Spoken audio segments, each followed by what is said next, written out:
It would seem to me, however, that our educational environments are designed very differently, typically. For example, you're punished if you don't do well. Right. The school rewards its best rewards for those people who accomplish the most.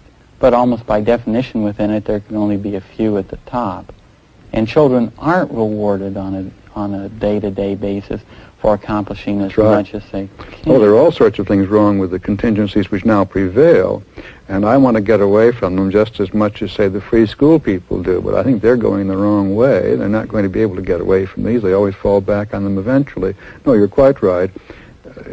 All the way up through, even through graduate school, the average student studies to avoid the consequences of not studying. It's an avoidance kind of, or an escape kind of thing. Now, how do you find the positive consequences which can take the place of these aversive techniques? That is the whole art of managing a classroom, designing instructional materials, and progress is being made.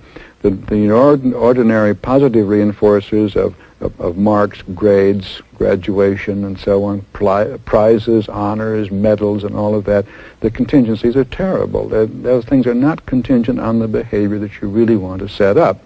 But you can redesign them and make progress. You make the point that not everyone can achieve the highest levels and get the kudos, the medals, and prizes which depend upon that.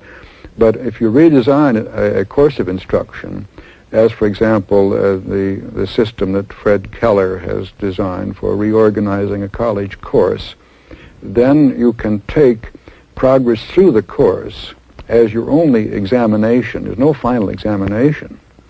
You can't get through the course unless you know it, because of the way it's designed.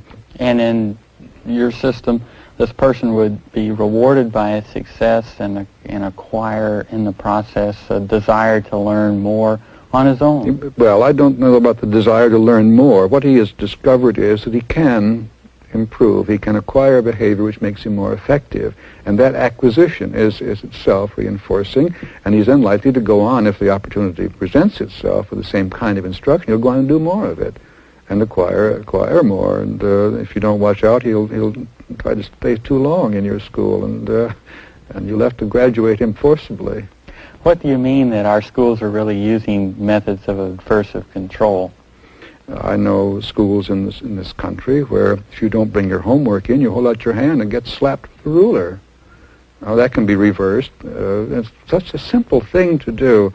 What are the consequences of using the kinds of aversive reinforcers that schools currently do? What are the byproducts of this kind of punitive that's the trouble. control? You can, of course, fortunately for us all, I suppose, because the human race would hardly be where it is now if schools hadn't been severely punitive in the past. The bird shot up on the wall up there, and you do this or else.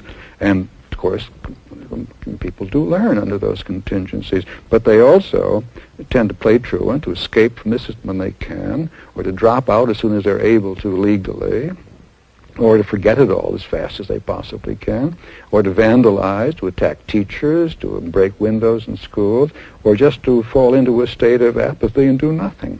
These are all byproducts of aversive control.